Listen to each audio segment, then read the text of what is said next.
स्वस्ति श्री गणेशाय नमः। स्वस्ति श्री परमात्मने नमः। स्वस्ति श्री मातृपितृचरणकमलेभ्यो नमः। स्वस्ति श्री सर्वदेव चरणकमलेभ्यो नमः।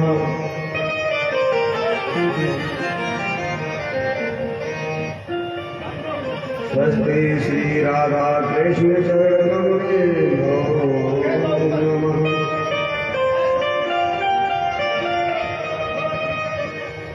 वक्रतुंड महाकाय सूर्यकोटि समप्रभः निर्विघ्नं कुरु मे देव सर्वकार्येषु सर्वदा।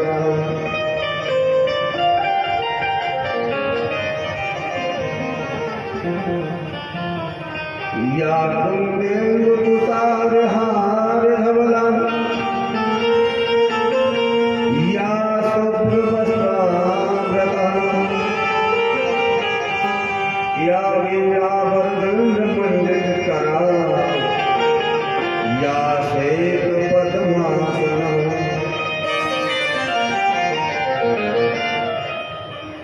या ब्रह्माच्युतशङ्करो प्रभृतिर्देवैः सदा वन्दिता श्यामावती सरस्वती भगवती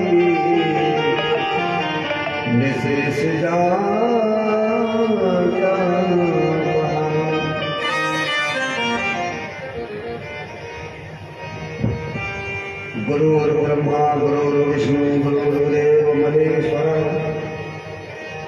गुरु साक्षात् परब्रह्म तस्मै श्री गुरुवे नमः।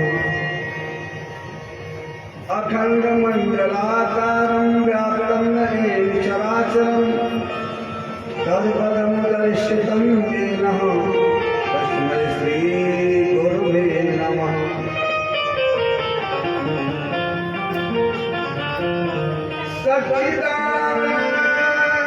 सच्चिदानन्दरूपाय विश्वोत्पत्त्यादिहेतवे तापत्रविनाशाय श्रीकृष्णाय नमः।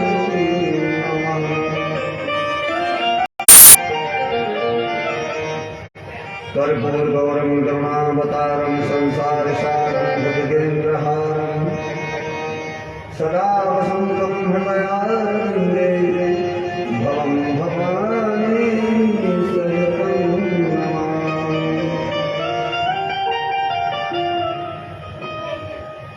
रामाय रामभद्राय रामचन्द्राय वेधसे रघुनाथाय नाथाय सीताया पतये नमः। अतुलितबलधामं हेमशैलावदेहं जमुजवनिकृशां जानिनां सकलकल्याणं बालरारामधीशं रघुपतिप्रियभक्तं वादिराजं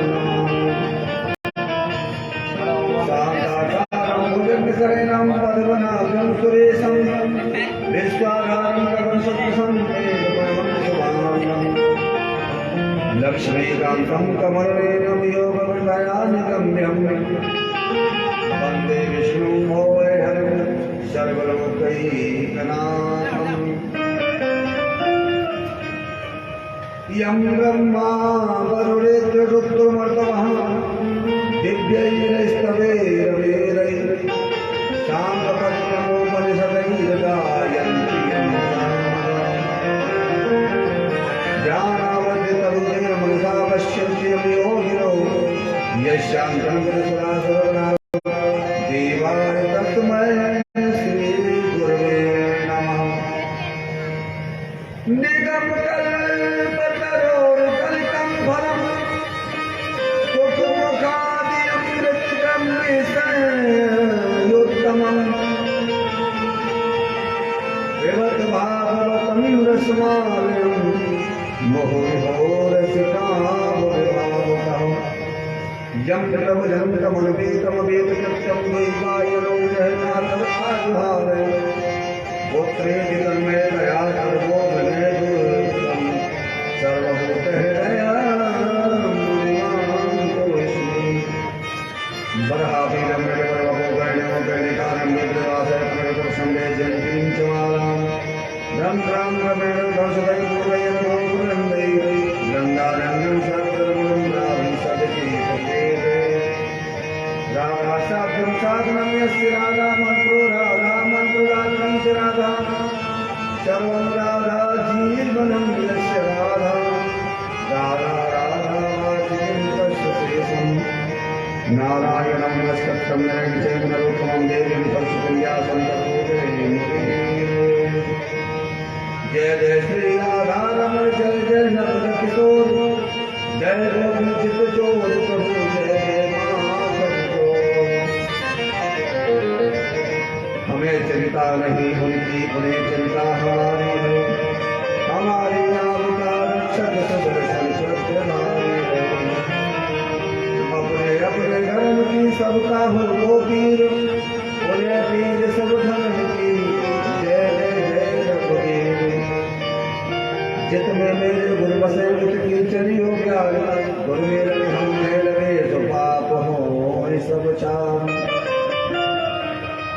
मेरी भगवाना हरो रागाना कर सोई जातन की जानी करे तो श्याम हर के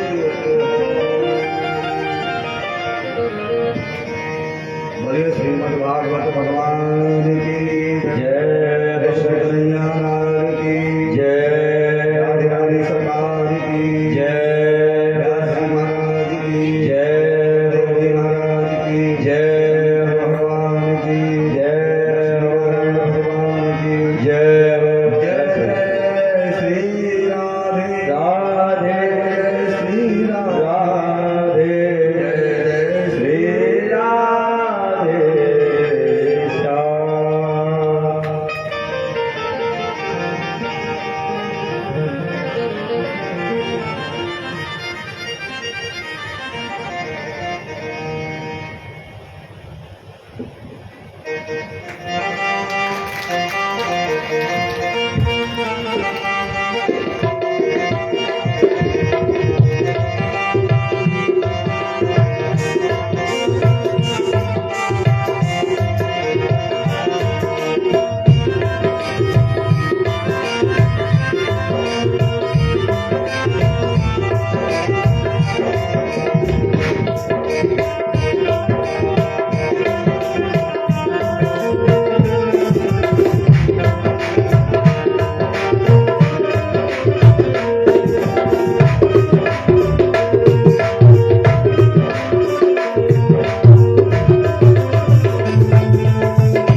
बोलिए सदगुरुदेव भगवान की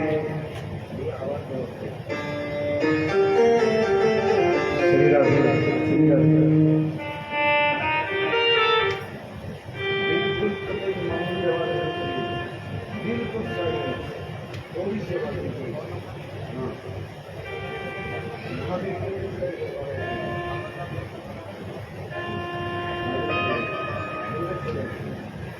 श्री राधे राधे।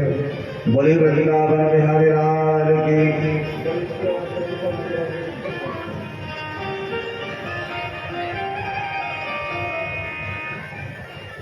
परम मंगल में पर्याप्त अखिलेश्वर अकाजन करुणा वरदान भक्त वाचन कल्प तिरंजन बुलंद पीताम्बर धारी जो इस चराचर जगत थरचर नवचर उभयचर विद्यमान सभी के हृदय पटल के अंदर सूक्ष्म रूप से विराजमान मेरे बाल कृष्णलाल को मैं बारंबार प्रणाम करता हूँ। जयपुर राजस्थान के अंतर्गत जयपुर मध्य के अंदर विराजमान, जिनकी कृपा कटाक्ष के बिना ये कथा संभव नहीं हुई। सो राधा गोविंद देव जी के चरणों में दास का कोटि कोटि नमन वंदन प्रणाम।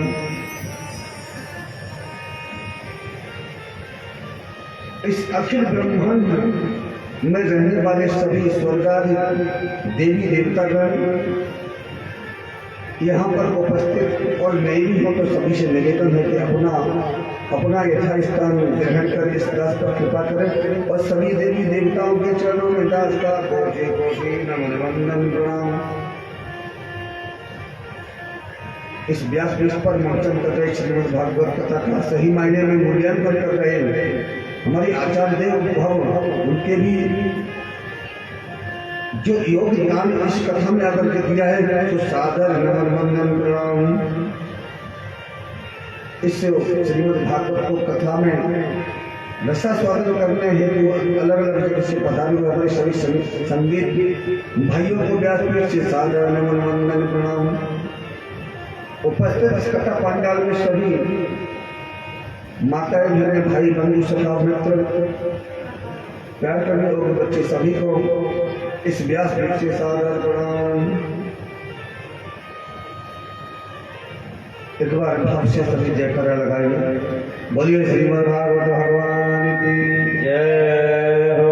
आज तीसरा दिवस है, तीसरा है कथा का तीसरा ही दिवस है और हमारी सरकार आए पढ़ने के दिन जयकारा नहीं लगाएगा। एक बार भाव से जयकारा लगाए। बोलिए खाटू के श्याम की जय हो। जय श्री राधे श्याम।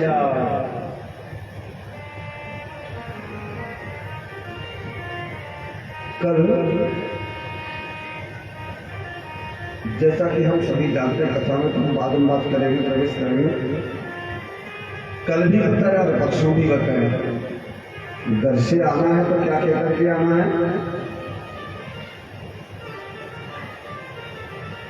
जो भी हमारे सज्जन बंधु आए हैं, चाहे माताएं हों तो भाई बंधु, कोई भी बताओ किन्होंने पालन किया है इस शब्द का घर से आते हुए। हाँ, तुम क्या करें जिन्होंने राधे कृष्ण कहा हो आते आते रास्ते में।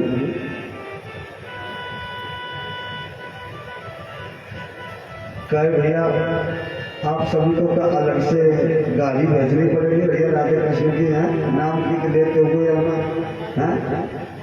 पोता की तरह 2 दिन से हम आपको निवेदन कर रहे हैं और आप हमें जो स्वीकार ही नहीं कर रहे हैं। इसका मतलब तो ये है कि हम कहीं गलत बोल रहे, अच्छा नहीं लग रहा है। राधे राधे बोलना पड़ेगा, ऐसे नहीं भाव से बोलना पड़ेगा, एक बार और बोलना पड़ेगा। बताओ कितनी शर्म की बात है। 2 दिन से हम कह रहे हैं प्रतिदिन कि जब जाएं तो राधे कृष्ण का नाम लेकर के जाएं और जब आए तब भी राधे कृष्ण का नाम लेकर के आए। लेकिन क्या असर पड़ा बताइए आप? कोई असर पड़ा नहीं। क्यों? कि आप असर लेना नहीं चाहते हैं। अब आप वहां से भगवान नाम कीर्तन करके आए तो यहाँ तो कर ले कि यहाँ पे भी करनी चाहिए भैया मनोरंजन करने का। यहाँ तो कर लीजिए, दोनों तालियों को बजा करके भगवान नाम का संकीर्तन करेंगे। उसके बाद में पानी को पवित्र करते हुए और उसके बाद कथा में प्रवेश करेंगे। बोलिए बाकी वत्सल भगवान की।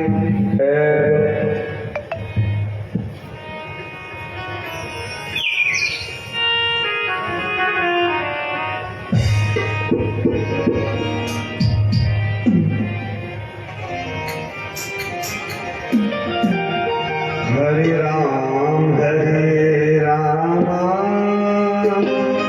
राम राम हरे हरे,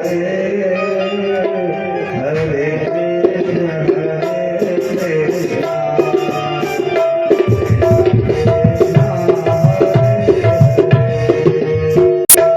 हरे राम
दोस्तों ने हमने बांध दिया,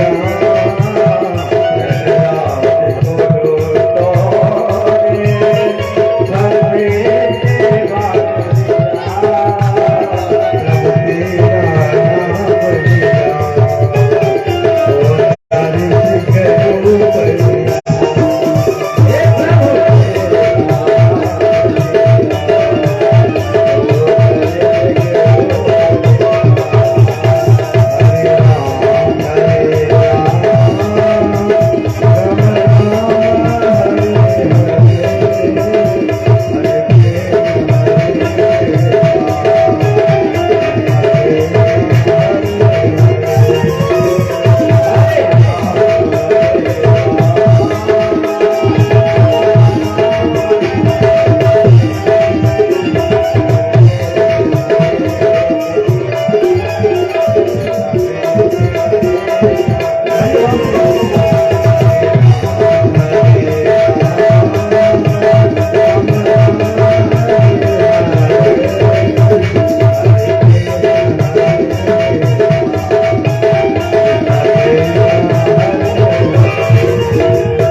मीरा को दोस्तों ने जब भोल के जहर दिया, प्रभु तेरा नाम लिया, तो अमृत बना दिया।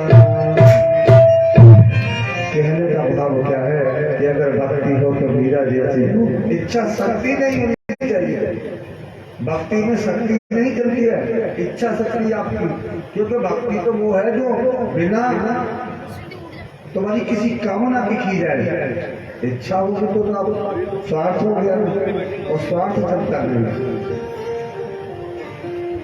बोले राधे कृष्ण भगवान की जय, संत समाज की जय।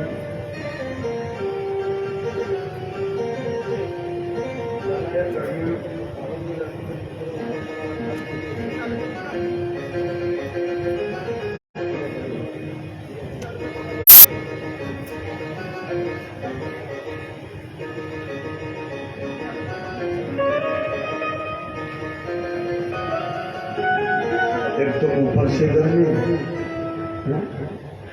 राधे राधे बोलना पड़ेगा। अरे जोर से बोलोगे तो क्या घट जाएगा कुछ?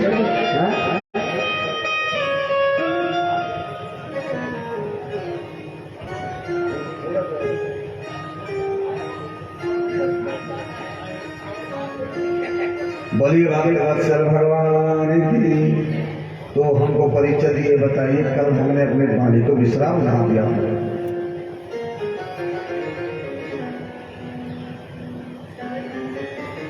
हमारे संगीत भाई है ना, ये कह रहे महाराज गद्दी कब दिया था? तो हमने ये तो नहीं पूछा कि हमने गांव में दिया था कि घर में दिया था। ऐसा तो नहीं, बताइए जरा। कल हमने माली को कहाँ क्या शब्द कहकर के माली को विश्राम दिया? सुखदेव जी, अच्छा तिलक किया था नवरात्रि को शाम को। ये तो क्यों, चलो आपके लग गई, दब कैसे कहते, दब लग गई, बटेर दब गई प्यार के नीचे, वो वाली कहानी हो गई, पर ये सब सही नहीं, जो ओरिजिनल बात है वो बताइए।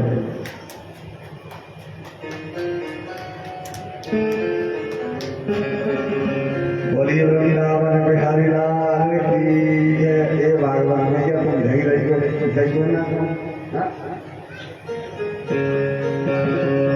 प्रताप जी, आप कभी सुनो नहीं बोल गए। हाँ हाँ, ये बात बिल्कुल ठीक है। क्यों सुखदेव जी परिस्थिति जी के यहाँ तो पहुंच गए, लेकिन बड़ा मतलब जब कोई 16 वर्ष की आयु का विद्युत वेदांत पाठी कोई जब अवधूत देश में सुखदेव मुनि पधारे तो राजा ने बड़ा स्वागत किया उनका। आज जी महाराज पधारी, आपने बड़ी कृपा की और आप जैसा संत पाकर हमारी इस सभा में आया तो हमारा तो जीवन ही कृतार्थ हो गया। बड़ी हमने सुना है, आपने अपने वेद व्यासी पिताजी है, आपने उनके मुखारबन से बड़ी बड़ी कथाओं का वर्णन किया है और आप पधारे तो ये तो पक्की बात है कि हमारा उद्धार तो निश्चित है। संतों ने कहा इनको ज्यादा चर्चा नहीं बात है हमारा, ज्यादा और बड़ाई करें तो पता चले पुस्तक भी चले जाए आगे। बोले स्वागत करना तो करो बंद और इनसे प्रश्न करना प्रारंभ करो। आज प्रश्न किया राजा परीक्षक में, बताइए गुरुदेव कि जिसकी मृत्यु निकट आ गई है, जिसकी मृत्यु जल्दी होने वाली हो, उसे क्या करना चाहिए?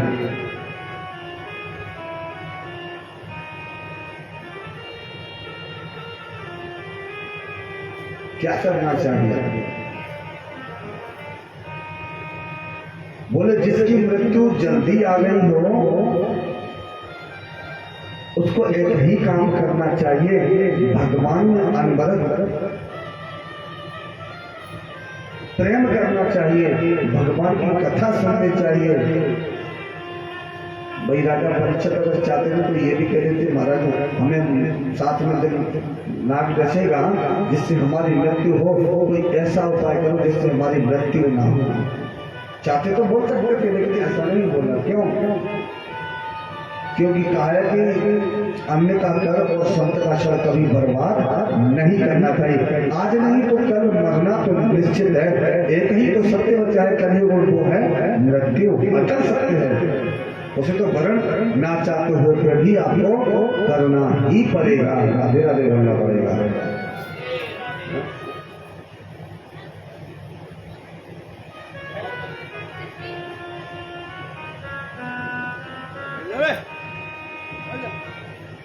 भाव का हूँ मैं, भाव ही एक सार है, भाव से भजने कोई तो भव से देगा।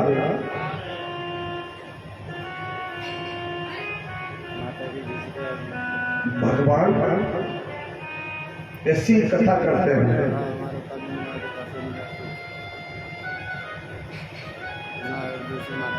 आपने कल विदुष का संवाद भी सुना, क्या था वहां पे? छिड़के तो थे और उद्धव से देखो भगवान, हम ये कहना चाहते हैं जब भगवान की कथा सुनते हैं ना तो होता क्या है, भगवान का दर्शन करते हैं। वो जो विदुर जी थे काका लगते थे भगवान कृष्ण के, लेकिन सबको भगवान ऐसे कहते हैं ना, भगवान को याद उसी बंदे की आती है जो भगवान से अतिशय प्रेम करता है। ऐसा नहीं है कि जब आप भगवान से प्रेम करोगे भगवान को याद करोगे, याद का उल्टा क्या होता है? याद ही दया है। जब तुम याद ही नहीं करेगा तो काहे को कोई दया करेगा? याद किया है तो दया होगी और 100% होगी। भगवान जब गोलोक धाम को जाने लगे तो उस समय उद्धव जी विराजमान थे। कहा कि गोपाल, मैंने कल भी बताया था आपको कि जाओगे तो यहाँ कलयुग में, बोले कलयुग में दर्शन भागवत, लेकिन आपको बताएं उद्धव आज मुझे अपने पिता का बुजुर्गी याद है, अंतिम समय में कहा। बोले ऐसा क्यों? ऐसा महात्मा विदुर अभी तक इस राजधानी में नहीं है। क्यों? इशारा, केवल हल्का सा इशारा ही किया था कि मैं तुम्हारे यहाँ आ रहा हूँ, और पूरी कौरव की जो सभा लगी थी उसमें से उठकर अपने आप का मंत्र त्याग करके और तुरंत चला गया, मतलब भगवान के प्रति। और आज अगर भगवान द्वार पे आ जाए, बोले भगवान जी आगे बड़े बने फिरते, भगवान जी कहते ना फुर्सत नहीं है 2 मिनट के लिए, है भगवान के लिए टाइम ही नहीं। और जब घंटी बजेगी तब क्या करेगा? तो घंटी तो बजेगी, और पता चले घंटी नहीं बजे, घंटा ही बजेगा, राधे राधे बोलना पड़ेगा। मृत्यु पर चल सकते हैं। भगवान सुखदेव को बड़ा हुआ, लेकिन जब विदुर जी उद्धव जी ने कहा कि ठीक है संदेशा, तो वो बद्रिकाश्रम की तरफ गए। तो बीच में हरि क्षेत्र पड़ता है, और हरि क्षेत्र में भेंट ही हुई उद्धव से कृष्ण के काका विदुर जी से। देखो एक तो है ज्ञानी, समझना, एक ज्ञानी है और एक प्रेमी है। ज्ञानी कौन है? उद्धव जी। और प्रेमी कौन है? हाँ, विदुर जी प्रेमी, भगवान से प्रेम करते हैं। और एक बात कहता हूँ, ज्ञानी को तो भगवान मिले ना मिले, लेकिन प्रेम को जरूर मिलती है, इसमें कोई प्रेम नहीं। दोनों आमने सामने हुए, अनबन प्रेम किया और एक दूसरे के गले से लग गए। और जैसे अपन त्योहार को कभी मिलते हैं ना, ऐसे एक दूसरे का अंक भर लिया। और जैसे ही भगवान का पूछा, किसने? विदुर जी ने, बताओ भगवान हमारे कन्हैया कैसे? उद्धव जी आप तो वहीं से आए, तो आज आपको विश्राम से आ गए। बोले क्या करना है आप? लेकिन बोलना तो चाह रहे हैं, कंठ अवरुद्ध हो रहा है, बोल शब्द नहीं निकल रहा। ये है प्रेम। एक दूसरे बड़े भाग्यशाली हैं कि अंत समय आप उस जगह पर थे, भगवान के पास में थे, और वो जगह आपसे बड़ा भाग्यशाली कोई नहीं है। अंत समय में किसी को इतना बड़ा कौरव, मतलब यदुवंश का और पांडव वंश, कौरव वंश, किसी को याद नहीं किया, अकेले भगवान ने आपको याद किया। इसका क्या मतलब है? क्योंकि भक्ति प्रबल लेकिन उत्तम होती है। रामचरितमानस में बाबा तुलसी कहते हैं, क्या कहते हैं? कि निर्मल मन जन सोहि पावा, निर्मल मन जन सोहि पावा, निर्मल मन जन सोहि पावा, मोहि कपट छल छेड़वा। कपट नहीं चलता, लेकिन एक बात याद रखना, कोई किसी का अहित करे या कोई किसी की नामवरी करे, ये उसके बस की बात नहीं है। बस की बात किसकी है? तुम्हारे कर्म की। क्योंकि को गाऊ सुख दुख कर दाता, और निज कृत कर्म भोग सब दाता। आप खुद ही इसके संचालक हैं। भगवान की आज सूत जी महाराज सोनका दृश्यों से कहते हैं कि आपने सुना, संतों ने पूछा था कि भगवान किसकी पूजा करें, मानव का परम धर्म क्या है? तो बताया मानव का परम धर्म है भगवान कृष्ण के चरणों में प्रीति करना, भगवान की कथा होना। इससे बड़ा कोई मानव का परम धर्म नहीं। दूसरा कि किसमें आपका दर्शन करे, तो कहा कि कोई भगवान, आप किसी मंदिर में जाए, किसी देवी देवता के मंदिर में जाए, लेकिन जिसे आप प्रेम करते हैं निष्ठा एक में रखते हैं। आप भगवान कृष्ण से प्रेम करते हैं, और दुर्गा जी के मंदिर में हम गए दर्शन के लिए, लेकिन दुर्गा जी के मंदिर में जब जाए तो एक ही बात लेकर के जाए और उनसे प्रार्थना करें, हे देवी माँ,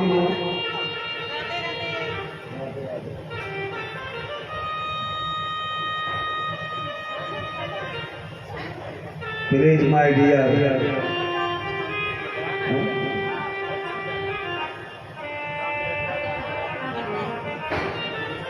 साइलेंट और प्लीज।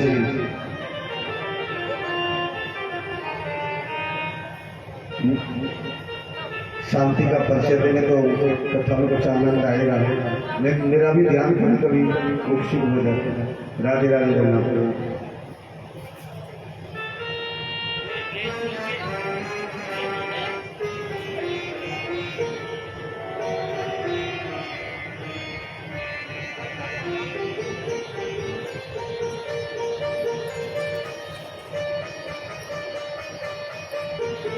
मैं तो कथा ही भूल गया कहाँ क्या रहता है महाराज। याददाश्त जरा कमजोर है, स्मरण में बताओ, मैं तो भूले गया कथा कहाँ क्या रहता हूँ। बोलकर बहुत ज्यादा भूल जाता हूँ। मैं क्या कह रहा था? हमारी परिस्थिति खड़े होकर के बताएंगे हम कथा को अभी कहाँ क्या बात कह रहे, तुम तो भूल गया।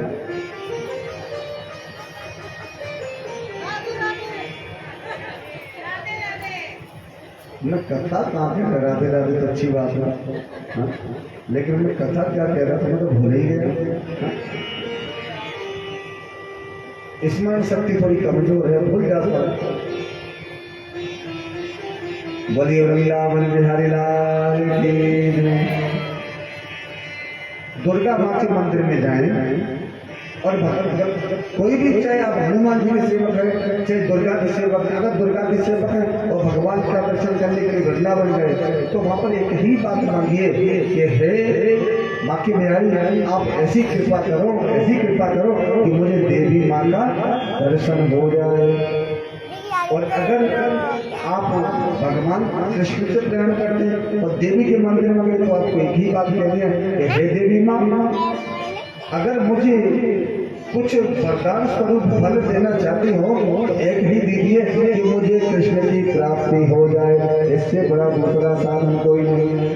राधे राधे बोलना पड़ेगा, ऐसे नहीं जैसे रोटी खा के नहीं आए, जोर से बोलना पड़ेगा।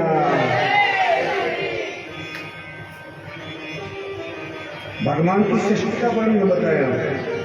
दूसरा तीसरा दो चीज बताइए। बोले आपने कहा महाराज कितने अवतार हुए, तो समझ में नहीं आया। तो बोले भगवान की 24 अवतार हुए। 24 अवतार कौन कौन से हुए? नारायण के ब्रह्मा और ब्रह्मा की एक कश्यप ऋषि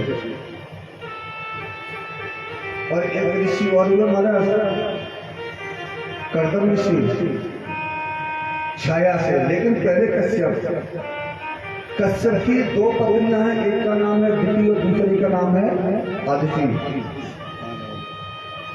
लेकिन एक बार नारायण की सृष्टि का उद्घाटन हुआ और इधर ब्रह्मा ने अपने मानस पुत्रों को बनाया, सनक, सनंदन, सनातन और सनत कुमार। 4 संतों को बनाया और पिता को प्रणाम किया। आदेश करिए पितामह, आपको बनाने का प्रायोजन किया। बोले सृष्टि का निर्माण। बोले पिताश्री, चाहे आप सृष्टि का निर्माण करो या कुछ भी करो, पर हम विवाह के बंधन में नहीं बन सकते। अरे भैया तुम विवाह के बंधन में नहीं बनोगे तो सृष्टि कैसे बनाओगे? बोले तुम जानो, तुम्हारा काम जो है, हम तो भगवान का भजन करेंगे, इसके अलावा कोई विकल्प नहीं। और आज वैकुंठ में जाने लगे भगवान विष्णु का दर्शन करने, और उनके साथ में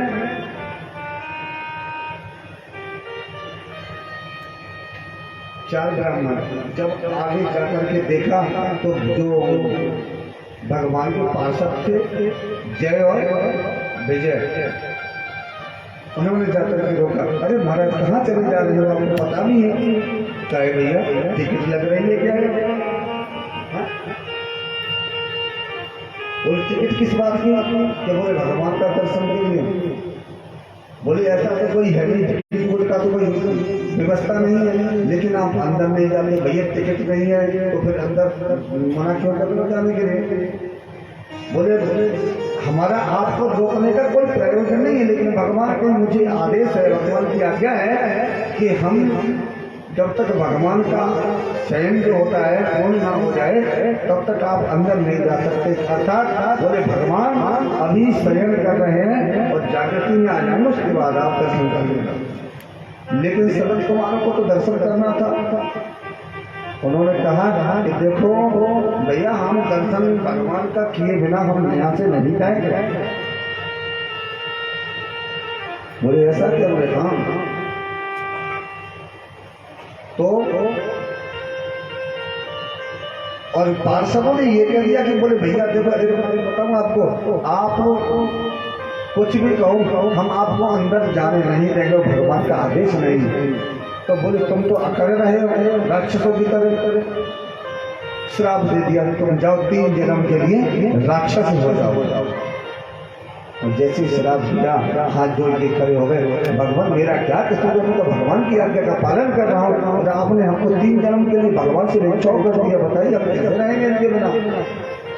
तो ये कहा कि संत हृदय नवनीत समान और प्रेम प्रकट हो संतों का हृदय कैसा होता है? मक्खन के समान। भाई संत कठोर भी बन जाते हैं और छोटी सी करुणा में, छोटी सी प्रार्थना में वो मुलायम भी बन जाते हैं।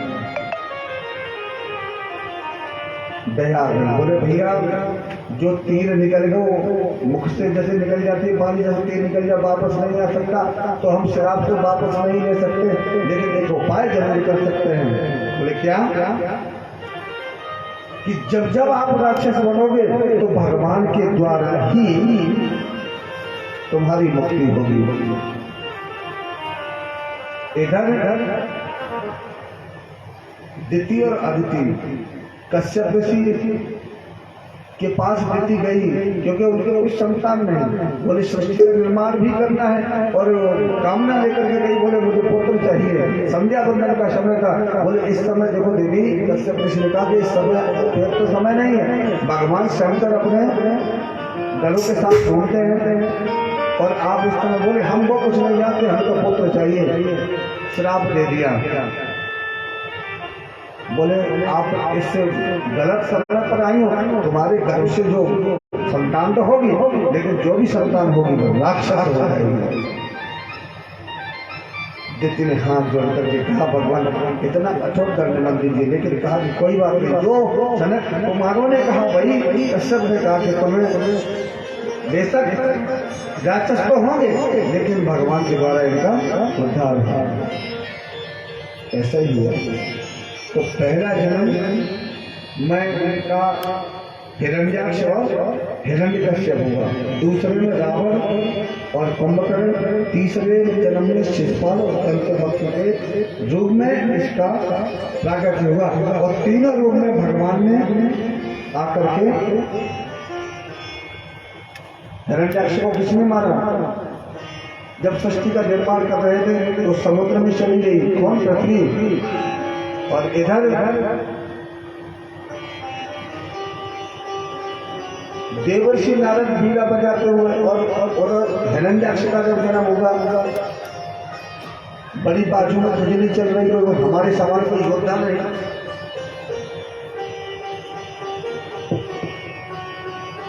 बोले हमारे सवाल कोई योद्धा नहीं है, कुछ ऐसी कृपा। नारद जी से कहा कि बोले खाली बीड़ा बजाना जानते हो या कुछ लड़ाई झगड़ा भी जानते हो? बोले महाराज हमारे लड़ाई झगड़े से कोई लेना देना नहीं है, हम तो सिर्फ बीड़ा बजाना जानते हैं, लेकिन तुम्हारी खुजली जरूर बची जाएगी, इसका उपाय हमारे पास है। क्योंकि भगवान नारायण ऐसा कहते हैं कि ब्रह्मा जी को छींक आई और छींक के द्वारा नासिका से शुक्र भगवान का प्रातः भाव हुआ जिनको हम पारा देते हैं। बोलिए बारा भगवान की जय। पृथ्वी को उभारने के लिए गए और अपने दम के भी दांत पर पृथ्वी को उठा करके ऊपर लेकर के आ रहे हैं। बोले भैया देखो वो पृथ्वी को लिए जा रहा है, ये तुम्हारी खुजली जरूर साफ कर देगा। बोले ऐसा क्या? बोले हाँ। भगवान से कहा अरे हो इसको कहाँ लेके जा रहे हैं? इसको बाबू में लेके जाना पड़े हमसे। बोले भैया तेरे से जरूर करेंगे। बोले इसका कारण क्या है? बोले बाजू में बहुत खुजली चल रही। बोले चिंता मत कर, साफ कर ही देता हूँ अभी। ऐसा युद्ध किया, द्वंद्व भी युद्ध हुआ।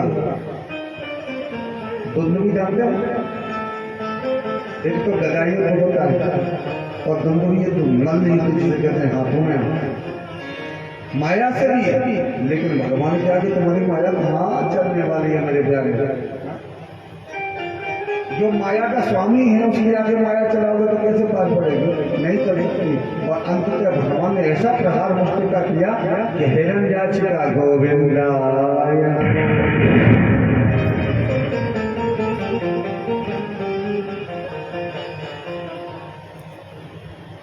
24 अवतारों में बताए। अवतार तो बहुत है। नरसिंह भगवान का अवतार हुआ, कश्यप ऋषि का, और क्या नाम है कपिल भगवान का अवतार होता।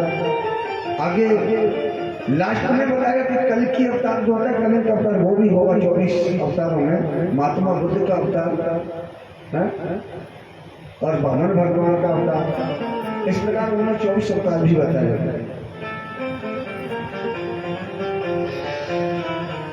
लेकिन आज एक ऋषि और थे जिनका नाम था कर्दम ऋषि। सबसे बड़ी बात होती है जब कोई भाई अपना खुद का भाई हो और कोई भाई को मारे तो ये भाई बर्दाश्त कर लेगा। हिरण्यकश्यप ने भी बड़ा तपस्या की तो द्वेष भावना अपने अंदर रखी कि मैं हमारे भाई को मारने वाले को छोड़ूंगा नहीं। ऐसी दुष्ट भावना थी उसकी। और उसके लिए फिर बाद में आगे की कथा सुनेंगे।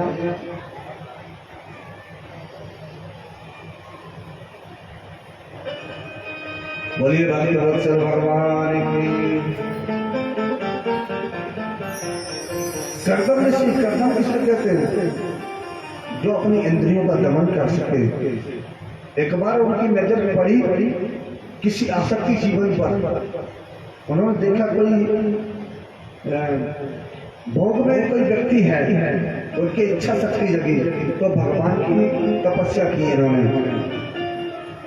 दुनिया तो करती है तपस्या किस लिए कि भगवान की प्राप्ति हो जाए।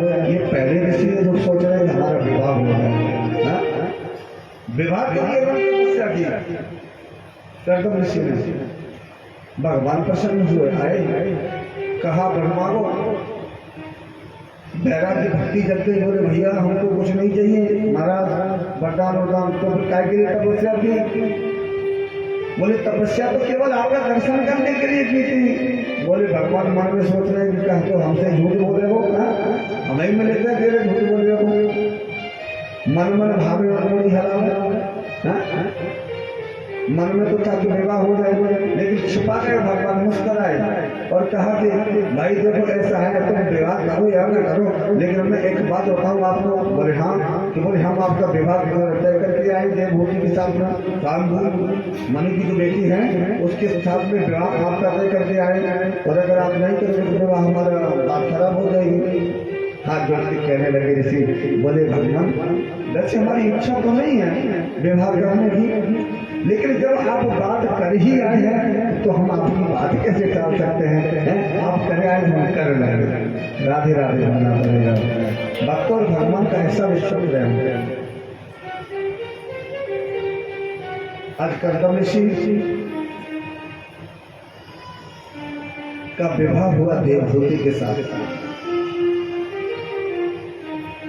देवभूति को लेकर के जहां कर्दम की तपस्या करते थे ना, उस तपस्थली पर लेकर के आए तो जो देवभूति थी उसने देखा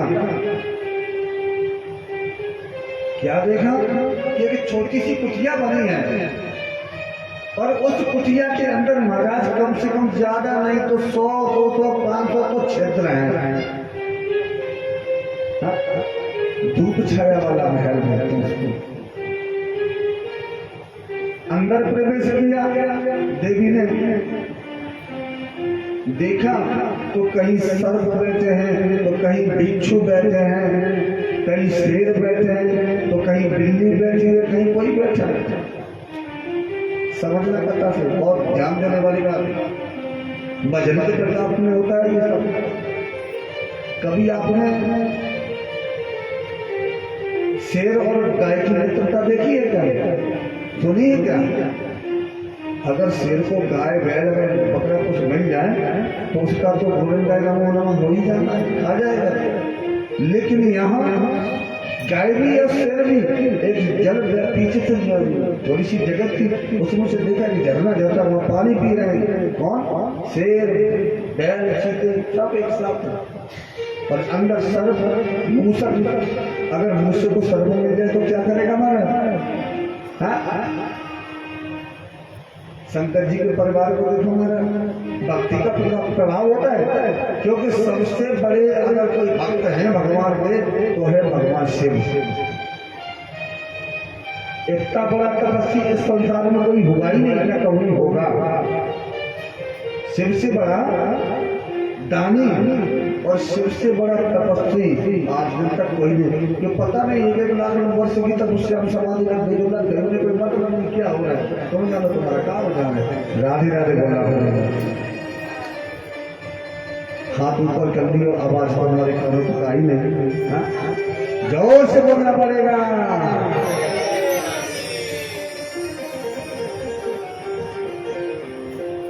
हाथ जोड़ के निवेदन किया, भगवान की बात बताई है। ये सब यही रहते हैं। कह देवी तो ये का मग नहीं लेके आए, मान के थोड़ी नहीं लाए। तो फिर आप कहाँ रहते हैं? कि देखो उस कोने में छोटा सा जो आसन पड़ा है, हम तो वहीं पर भजन करते हैं भगवान। देवभूति ने सोचा के बाद ऐसे संत को पाकर मेरा जीवन कृतार्थ हो गया। और तब तक उन्होंने कहा कि देवी मैं थोड़ा सा जलपान करके और भगवान का चिंतन करूं और आप यहाँ विराज जाकर के जब हम मुकुल्ला करके आए और भगवान का भजन करने बैठ गए। ऐसी समाधि लगी, 40 वर्ष तक समाधि लगी। विवाह करके आए, बात भी नहीं कर पाए ढंग से। सबसे पहले समाधि हो गए। 40 वर्ष के बाद नेत्र खोले कर्तव्य सीखे तो सामने वृद्ध माता को देखा। भैया एक बात बताओ, विवाह के समय अगर 20 वर्ष की कन्या हो, 40 और हो जाए, बीत जाए तो कितनी वर्ष की हो जाएगी? 60 वर्ष की। और 60 वर्ष में चेहरे पर झुर्रियां पड़ जाती है, राधे राधे बोलना पड़ेगा। अब जब चेहरे पर झुर्रियां पड़ गई, आज कर्तव्य सीखी आगे बढ़ी और कहा किससे कह रहे हैं? अपनी देवी से। हे देवी आप कौन है? माता जी। अपनी देवी से कह रहे माता जी कौन है आप? अब बेचारी शर्म तुम्हारे कहने लगे आपने पहचान नहीं? बोले नहीं।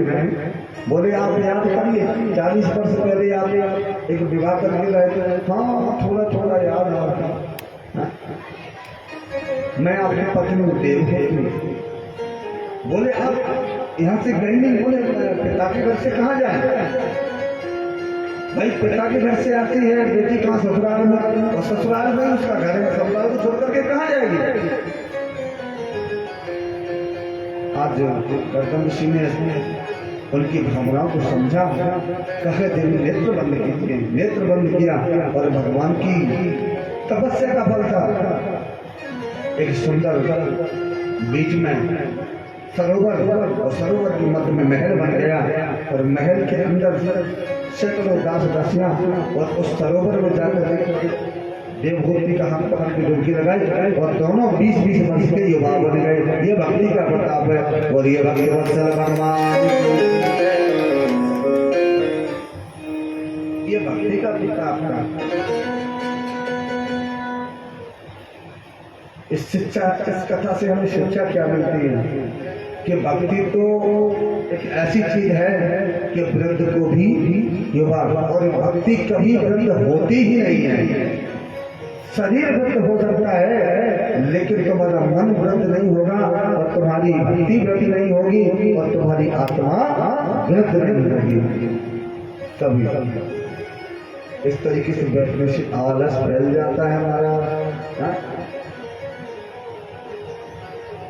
ये आलसी व्यक्ति की पहली सीढ़ी है आलस को निमंत्रण देने की। हाँ,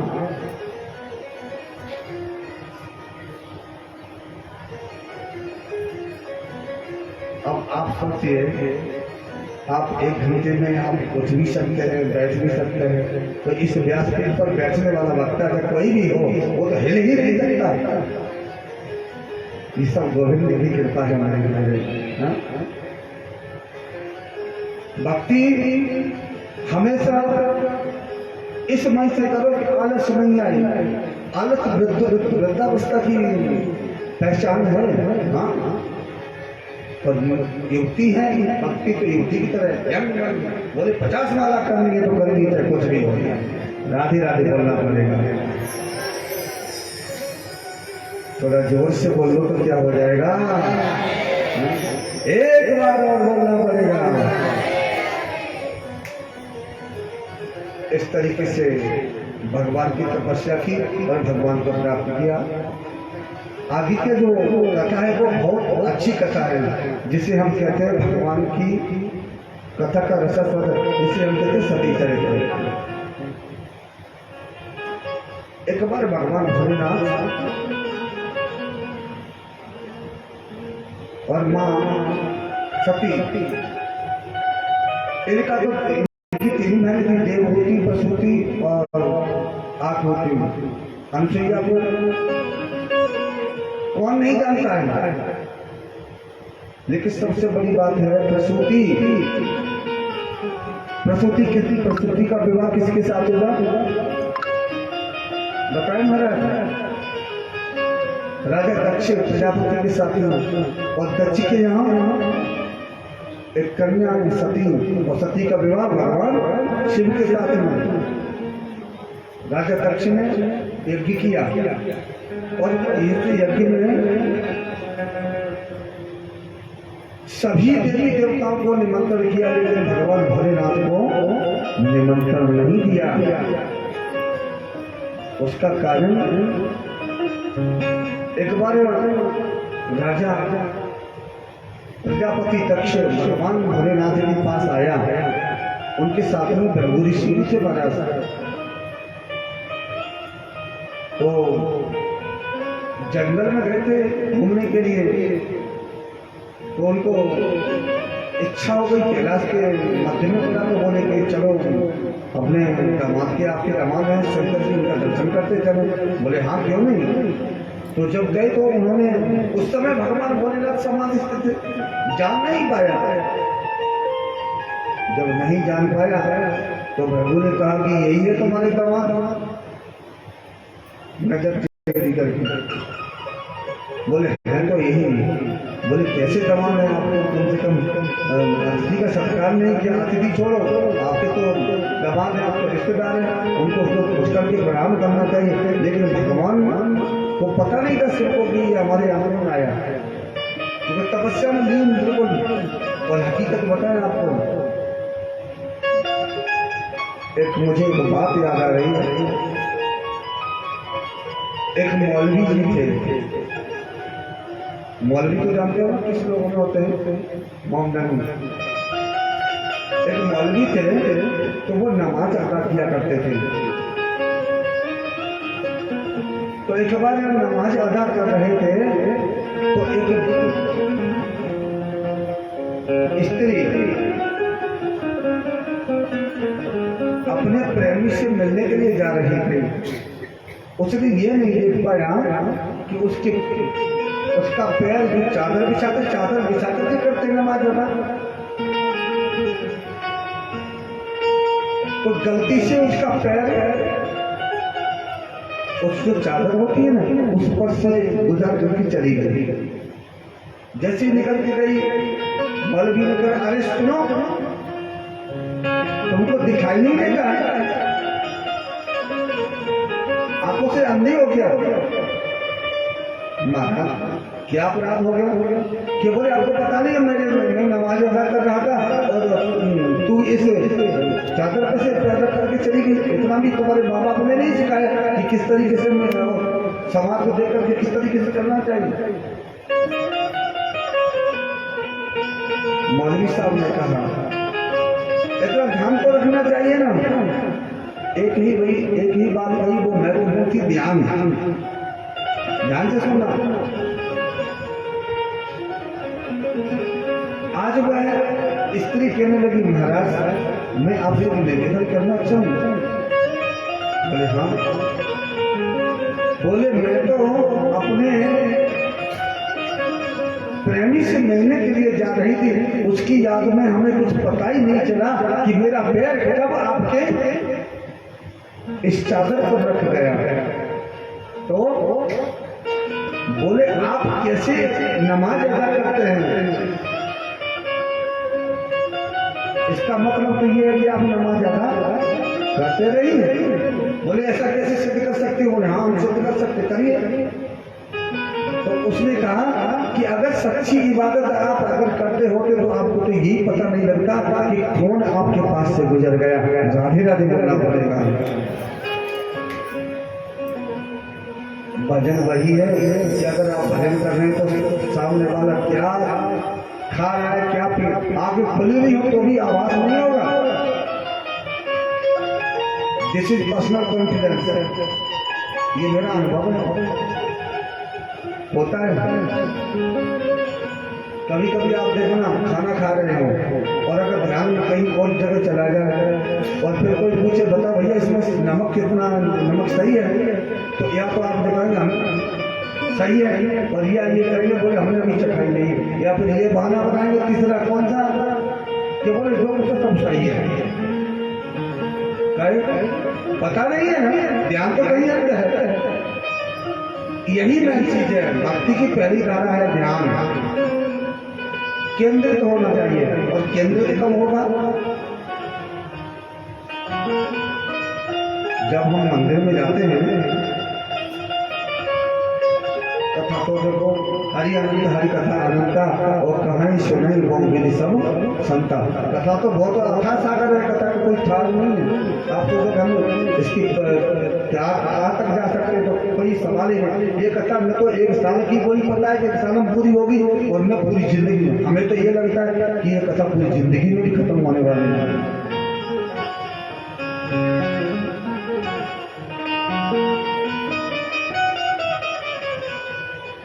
इतना भक्ति के अंदर प्रवेश करना, प्रेम भक्ति के अंदर प्रवेश करना, लेकिन ये भक्ति को ध्यान केंद्रित कैसे किया जाए? किसी ने पूछा, बोले महाराज राजा परीक्षित ने पूछा आचार्य गुरुदेव आप बताइए कि ध्यान को केंद्रित कैसे किया जाए? बोले आप मंदिर में जाते हो? बोले हाँ। क्या करने जाते हो? भगवान का दर्शन। भगवान का दर्शन कहाँ से करना चाहिए ये कितने लोग जानते हैं? आपने तो बहुत ज्यादा नहीं तो आप तो स्वयं परीक्षक है। भगवान का कहाँ से दर्शन करना चाहिए वही हाथ उठाए जो जानते हो। जानते हैं भैया? शांत कीजिए थोड़ा सा, बताइए। परीक्षा जी आप बताने लगे, अभी कोई नहीं बोलेगा, मौका सबको दूंगा। भगवान का दर्शन कहाँ करना चाहिए और हम दर्शन कहाँ से शुरू करते हैं? अगर ध्यान केंद्रित करना है तो पहले भगवान के चरणों को ध्यान कीजिए। लिखा है श्लोक में भी, ध्यान मूलम गुरुर्मूर्ति पूजा मूलम गुरुपदम मंत्र मूलम गुरुर्वाक्यम मोक्ष मूलम गुरु कृपा। पैरों का दर्शन करने के बाद घुटने का दर्शन करना चाहिए। घुटने के बाद कमर पे जाना चाहिए, कमर के बाद वक्षस्थल पे जाना चाहिए, फिर दोनों बाजुओं का दर्शन करना चाहिए। उसके बाद पैरों बादन का दर्शन कीजिए, फिर धीरे धीरे उनके ओठों का दर्शन कीजिए, कानों का दर्शन कीजिए, नासिका का दर्शन कीजिए, नेत्रों का। नेत्र बस मिल गए तो फिर समझो यहाँ पे आते ही तो काम खराब है? सब चीज तो सही है भगवान की, क्योंकि भगवान से नेत्र अगर मिल गए तो तू कहीं का नहीं है फिर राधे राधे बोलना पड़ेगा। क्योंकये भजन गाया है कि नैना लड़े मुरलिया बारी से अब घर कैसे जाऊं।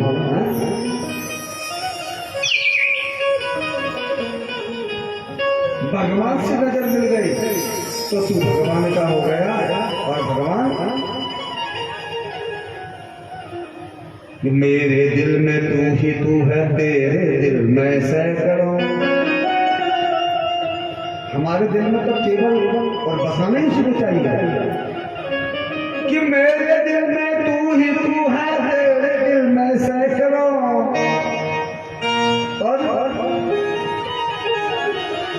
हम तो बस तेरे लिए है, तो जमाने के लिए। हम तो अकेले तेरे लिए, लेकिन तेरी जरूरत तो पूरे संसार को है। हाँ, तो भगवान भोलेनाथ कथा पर आएंगे, भगवान भोलेनाथ दर्शन। जब तपस्या में लेते तो पता ही नहीं लगा कि कौन आया और कौन गया। और तब से प्रजापति दक्ष ने मन में संकल्प किया कि हम कोई भी अपने कार्य में इस दुष्ट को हम नहीं बनाएंगे। भगवान को दुष्ट को समझ दिया। वही कैसा दामाद है ये, दामाद कहते हुए शर्म आ रही है, मुझे लज्जा आ रही है। और भगवान देखो, मैं एक बात कहूँ, गोस्वामी ने बहुत सुंदर बात कही है।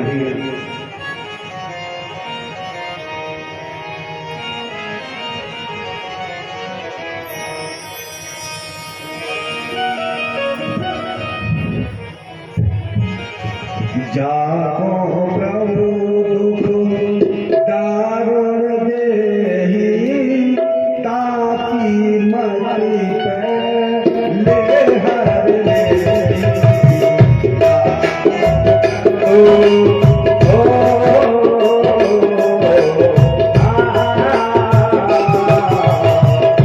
जाको प्रभु दुख दारुण देहि, ताकि मति पे ले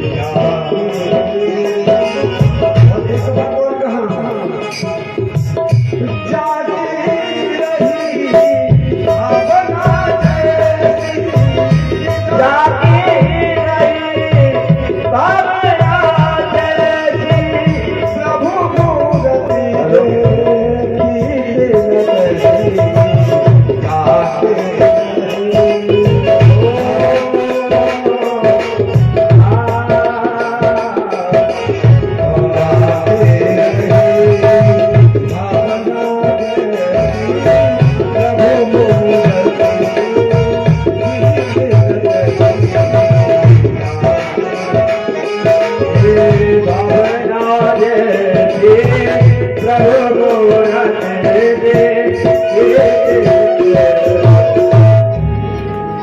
जाके रहे भावना जैसे, और प्रभु मूर्त देखी थे ना, पहली बात। और दूसरा भैया देखो, जब विनाश काले विपरीत ध्यान केंद्रित करने का पहला एक ही चीज है कि आपको चित्त रोकना पड़ेगा। और हम देखते कोई आता है, अरे जो आएगा वो तो बैठ ही जाएगा। और हमारे सरकार कहते हैं कि जो राम का नहीं है वो किसी काम का नहीं है। हाँ, धर्म की जड़ में हम क्या कर रहे हैं, सिर्फ पानी का काम कर रहे हैं। बेल कब आएगी कब नहीं आएगी उससे हमें क्या लेना देना, हमें तो अपना कर्म करने से मतलब है। आज ऐसा कह करके मन में बोले इसको हम कभी नहीं बुलाएंगे।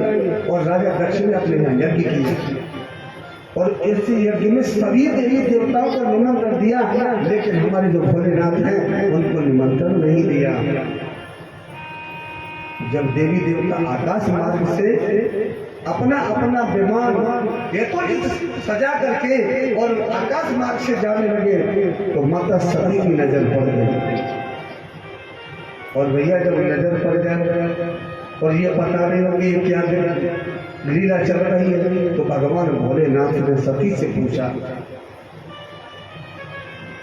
कि हे प्रभु प्राणनाथ, ये देवता लोग आज अचानक से कहाँ जा रहे हैं? और आपका आलस भी दूर होगा भजन के माध्यम से, काफी समय लग गया।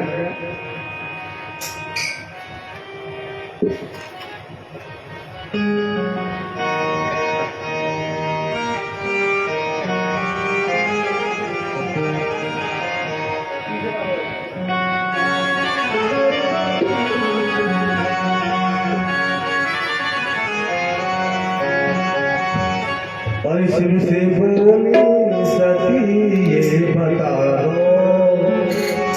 देवता ये कहाँ जा रहे हैं?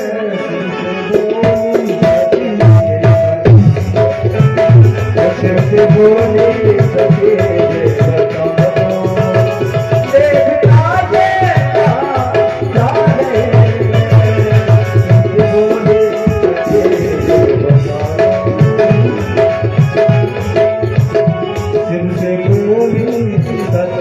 ये बता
तो भैया तालियों में कंडीशन क्यों कर रहे हैं?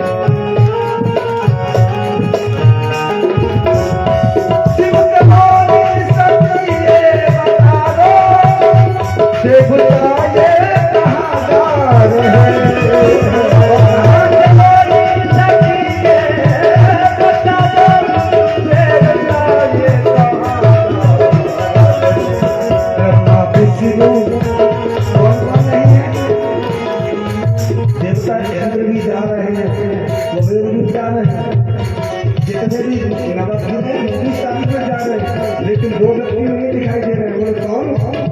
ब्रह्मा विष्णु राधे दिखाई, ब्रह्मा विष्णु राधे दिखाई, फिर अकेले कहाँ जा रहे हैं? ब्रह्मा विष्णु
जोरदार तालियों का अभिनंदन कीजिए। ये गुप्तधन है जैसे घर तुम्हारे और देवता ये बहादुर है।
ये बात अगर पता लगेगा कि देवियों के हमारे प्रचार मिला कोई मतलब है फिर तो सोची कंपनी हो जाए राधे राधे बोलना पड़ेगा।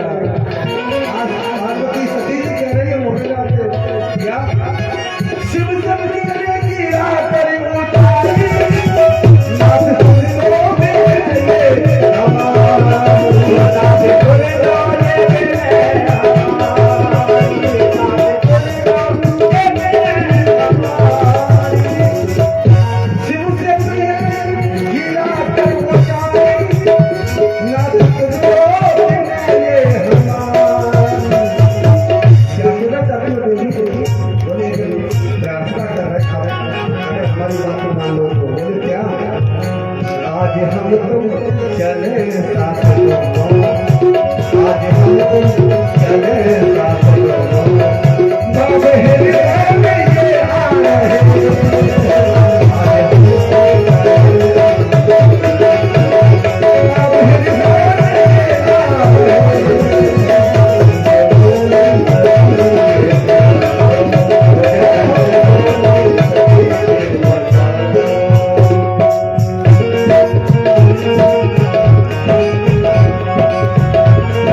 चलने में मुझे कोई आपत्ति नहीं है, लेकिन बात जो है वो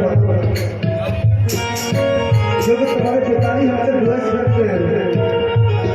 बैर है लक्ष्य से प्यारी, इसलिए तुमको मानो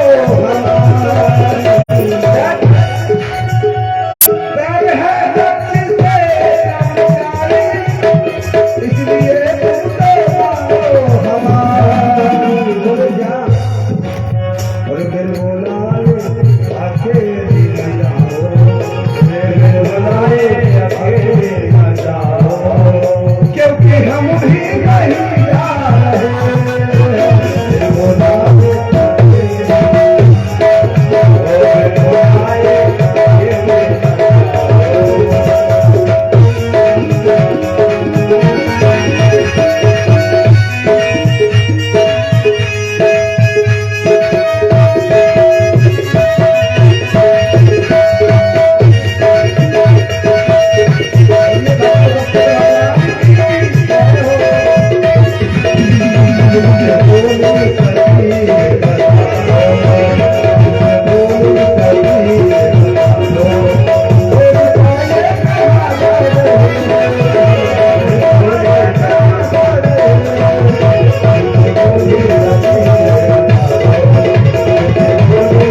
ऐसा आनंद भैया जीवन में आना ही चाहिए।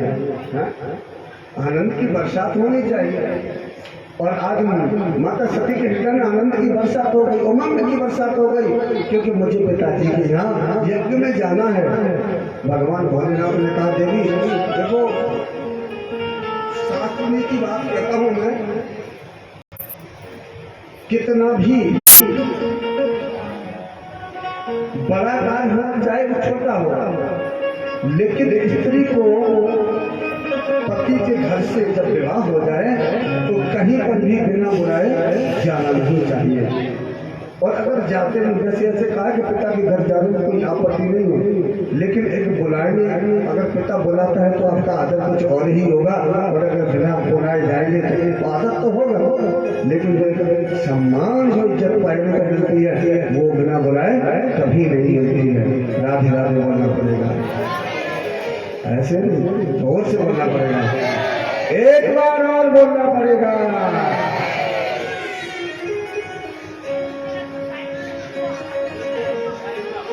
भैया राधे राधे में तो यूसाई नहीं चलेगी, बाकी तो सब में चल जाएगी। हाँ, घर में खाने में 2 रोटी कम खिला देना चल जाएगी, चाय में चीनी कम चल सकती है क्योंकि शुगर हो जाती है, वहाँ चल सकती है, लेकिन ऐसे कीर्तन में राधे नाम की कमी हो जाए ये हम बर्दाश्त नहीं करेंगे। सती ने कहा तो नहीं जाएंगे आप। देखो देवी, मानो हमारा कहना आप भी मर जाओ और हमारे तो बैर मत कर रहे हैं, हम तो नहीं रखते हैं, लेकिन आपके पिताजी रखते हैं, इसलिए आप ना जाए तो अच्छा है, आपके भले की बात करो। देखो प्रभु भोलेनाथ, आप चले या ना चले हमें कोई उसी से उस बात से कोई लेना देना नहीं है, लेकिन हम तो भैया जाएंगे। भगवान भोलेनाथ ने कहा देखो देवी अभी भी समझ जाओ तो अच्छी बात है। बोले अच्छी हो चाहे खराब, मेरे पिताजी की यहाँ यज्ञ है और हम जाए बिना नहीं रह सकते। हाँ, ये परम सत्य है।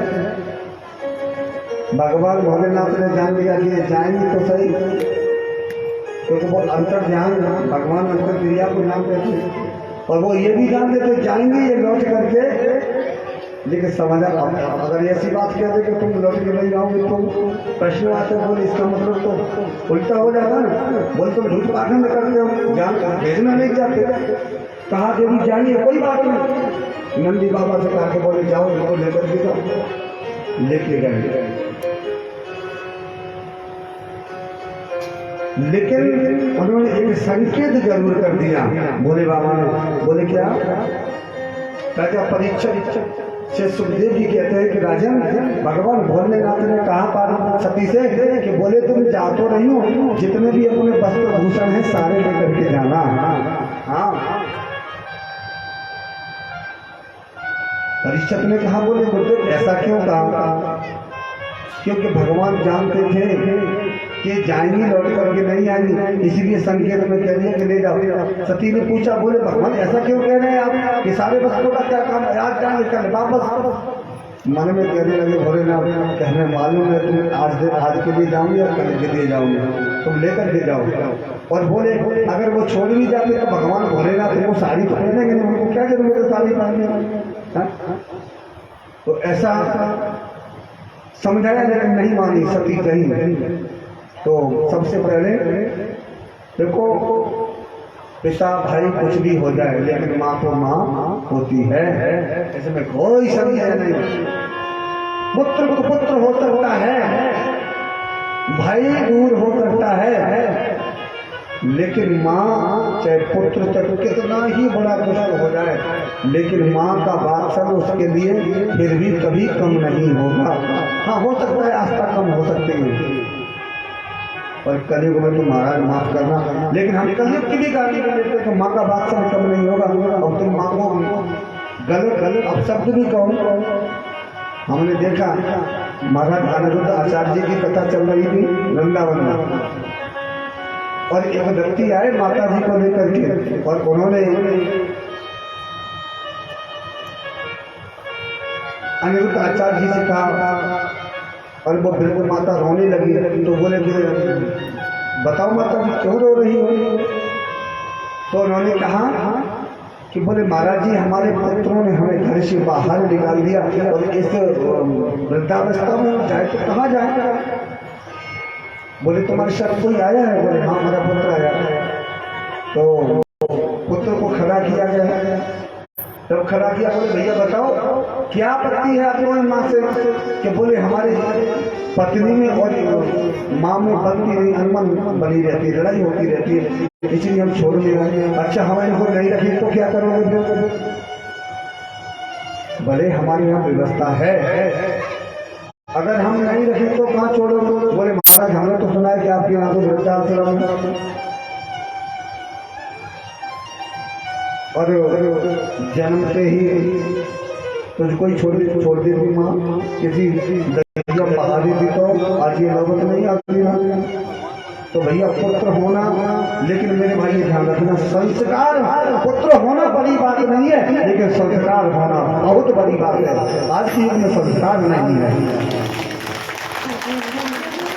जब तक बच्चे का संस्कार नहीं होगा, और संस्कार कब आता है मालूम ना? एक तो मित्र थे, दो मित्र थे आपस में बहुत प्रेम करते थे। एक दिन उनमें किसी बात को लेकर के बहस छिड़ गई। तब उन्होंने एक ही शब्द कहा कि बोले तुम बताओ मतलब तुम मुझे कितना चाहते हो? एक मित्र ने कहा ये तो कोई बात नहीं, विषय जो भी होगी, लेकिन इसमें चाहत मित्र के लिए क्या होनी चाहिए? तो उस मित्र ने कहा, उसने कहा कि मैं तुम्हें कितना चाहते हो? उन्होंने कहा बोले महाराज अपने दिल पर हाथ रख के देख लो, हम अपने को कितना चाहते हैं, जितना तुम हमें चाहते हो उतना ही हम तुम्हें चाहते हैं। ये सबसे महत्वपूर्ण बात है। इसका मतलब क्या है? संस्कार कब देंगे? माता पिता को खुद भोजन नहीं कराएंगे, चलवंदना नहीं करेंगे। जब तुम्हारे बच्चे खुद को तुमको देखेंगे तभी ना बच्चे करेंगे। अब तुम तो उन बच्चों की माँ बाप की सेवा करते नहीं, फिर तुम अपेक्षा रखो कि हमारे बच्चे बुढ़ापे में हमें हमारी सहायता करेंगे, कैसे बनेंगे? धिक्कार है तुम्हारे जीवन को।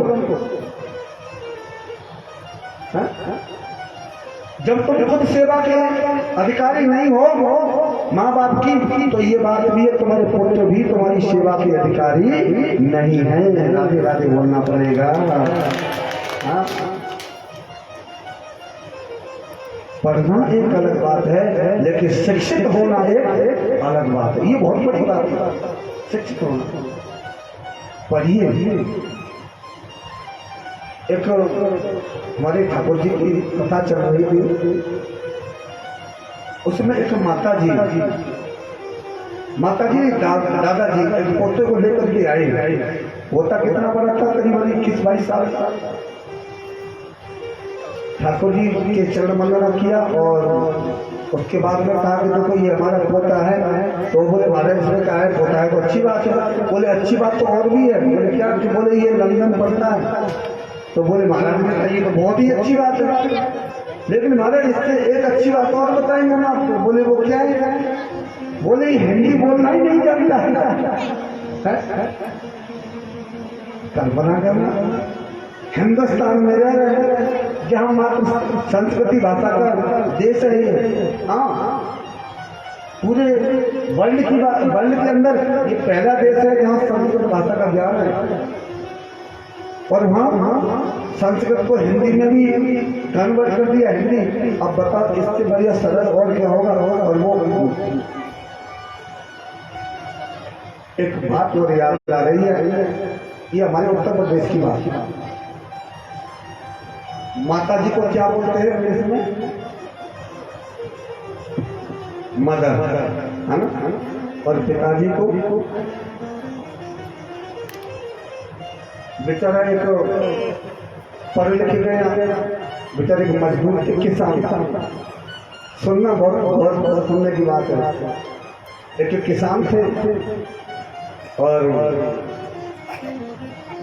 वो बेचारे भैंसे रखते, पिछौरी दवाई बगल में और घास छीनने के लिए खुरपी होती है। खुरपी जानते हो क्या? आपकी भाषा में क्या बोलते हैं? खुरपी बोलते हैं। घास छीनने के लिए जा रहे थे तो आकर के पहले तो माता जी के पास गया, बोले जानकी जाते बोला मदर कम ही हाँ। अब वो माता का समझे वो पेड़ा पड़ने की समझ में बोले हमारे लगे तो हमने हमारे पर सर्दी होगा। बोले क्यों? बोले हमें हमसे तो मार जा रहे हैं, पागल हो गया। तब तक बिता दिया। बोले वो बेचारों को बड़ी पुस्तक बैठ गया। हाँ बोले हमारी जितनी पढ़ाई लिखाई थी सब बेकार हो गई। खुद भी जो थी बड़ी टाइट और पकड़ ली तो हाथ से छीन ले। आचार्य से कहा बोले ये ऐसा क्यों कर रहा था किसान? बोले इसलिए वो ये समझ रहा था कि फाटकार है, कहीं गर्दी लगे हमें फाड़ दे। वहां से मदर बोले मार डाल, वहां से फादर बोले फादर बोले हमारी पढ़ाई लिखाई तो पैसा भी सब बर्बाद हो गया। अब बताइए ये हमारे देश का कल्चर है। बिना पढ़े लिखे व्यक्ति से जाकर मैंने कहा भैया ऐसे अंग्रेज हमारा हिंदुस्तान हिंदी के लिए प्रख्यात है तो मात्र ठाकुर जी इसको हिंदी बोलना बोले। ठाकुर जी ने कहा तुम्हारे जीवन को ही धिक्कार है, मारा राधे राधे बोलना पड़ेगा। शिष्टाचार होना बहुत जरूरी है, शिक्षित होना जरूरी है और साथ साथ भगवत कृपा का पात्र बनना भी बहुत जरूरी है। जब उस कृपा का पात्र हो जाएगा तो जीवन का कल्याण तेरा भी हो जाएगा और उसका भी हो जाएगा। बोलिए भक्ति वत्सल भगवान की। हमने तो कथा तो चल रही थी महाराज, इससे सोचो ऑफ करके रखिए, इसका बटन ऑफ करके रखिए। कथा में बिगड़ नहीं डालेगा ये। कथा कहाँ किया जाता है? हाँ माता जी के पास पहुंचे तो राम चरितमानस में बाबा तुलसी ने लिखा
माता ने देखकर सती आई है तो आओ बेटा बहुत बड़ी कृपा की हमारे यज्ञ में आप पधारी।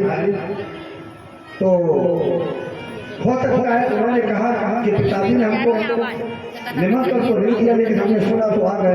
बोले हो सकता है छुपाना चाहते हैं। हाँ वो छुपाना चाहते हैं तो हो सकता है कि पिताजी तुम्हारा ध्यान भूल गए या निमंत्रण भेजा हो और आप तक पहुंचा नहीं हो। लेकिन आप आगे तो बहुत अच्छी बात है। अंत में भूल गया मन सागर भेला भले मिली एक माता एक केवल और भागिनी मिली बहुत मुस्काता। बहने तो थी ना आपस में चर्चा करने लगी थे। बोला ना तो चलिए। हाँ उपहास कर दिया सभी।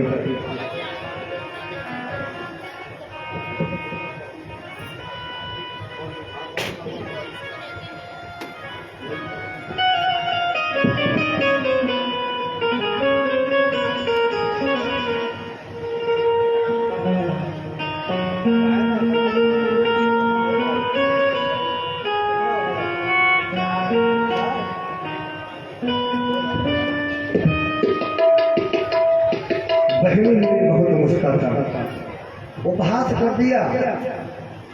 कैसा उपहास किया कि बहन कह रही है। बोले देखो नौता भी नहीं दिया और आ भी गई और एक दूसरे का अरे आज नहीं तो आगे तो काफी बात है। ऐसा तो सब चलता है। भाई आप तो कहीं ना पिताजी के लिए ऐसा उपहास किया, सती को बहुत अंदर ही अंदर पीड़ा हुई, मैंने भगवान भोलेनाथ का कहना नहीं माना। यज्ञ मंडप में गई तो देखा सबका स्थान है, लेकिन भगवान भोलेनाथ का कोई स्थान नहीं है। और ये कहते हैं कि अगर भगवान भोलेनाथ का जिस यज्ञ में स्थान नहीं है तो वो यज्ञ कभी सफल नहीं हो सकता है। ताली बजा दोगे तो शायद कहना नहीं चाहता हूँ, कोई बात नहीं, लेकिन मैं इतना जरूर कहूँगा ताली बजाया करो तो अच्छा लगे सभी को। नकारात्मक ऊर्जा भी पास नहीं आती इस चीज से, भगवान की कीर्तन में ताली बजाने से। तो आज सती ने देखा कि हमारे भोलेनाथ का इतना बड़ा अपमान, पिताजी से कहा कि तुमने बहुत भ्रष्टता की है। पिताजी खड़े हो गए, बोले तुझको बोलाया किसने, तू ये बताना पहले।